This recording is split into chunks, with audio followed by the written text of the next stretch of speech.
আনুমানিক 30 লক্ষ কর্মচারী আমরা এর সাথে জড়িত। আমরা এই 5% ভ্যাট, এই 15% করা আমাদের পক্ষে এটাকে টানা, এই এত বড় বোঝা, হ্যাঁ, এটা আমাদের এই নাভিশ্বাসের পর্যায়ে চলে গেছে। আর দ্বিতীয় কথা হচ্ছে যে আমরা আমাদের যদি এই 15%কে বলবৎ রাখা হয়, তাহলে আমাদেরকে প্রতিটা রেস্টুরেন্ট বন্ধ রাখতে হবে, বন্ধ হয়ে যাবে, আমাদের আর করার কিছুই থাকবে না। তা আমার এই অন্তর্বর্তী সরকারের কাছে অনুরোধ, প্লিজ আপনারা আমাদের এই পূর্ববর্তী 5%-এ আমাদের যেভাবে ছিল, আমরা কোনো রকম বর্তমানে বিশ্ব এই যে মন্দা, আপনার এই যে ইউক্রেনের যুদ্ধ, গাজার যুদ্ধ, এটা অনেক আমাদের বিশ্ব বাজারে এটা প্রভাব পড়েছে, যার কারণে আমরা এটার প্রভাব বাংলাদেশেও পড়েছে।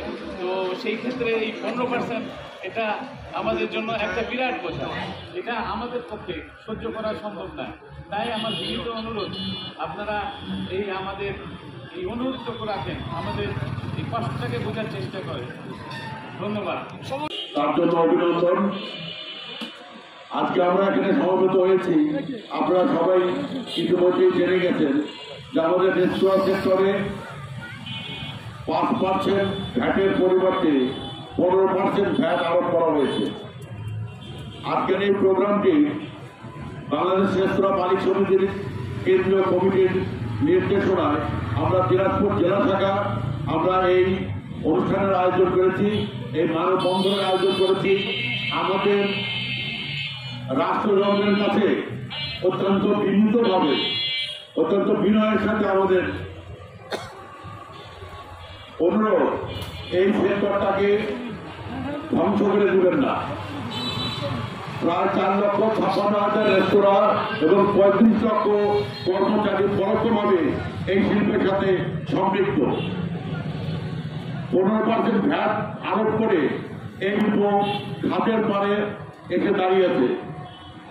দক্ষ এবং অদক্ষ কর্মচারী দিয়ে শিক্ষিত অর্ধশিক্ষিত লোকজন এই শিল্পের সাথে সম্পৃক্ত। এটা আমাদের বিনীত অনুরোধ আবার জানাচ্ছি, আমরা 15% ভ্যাটের পরিবর্তে 5%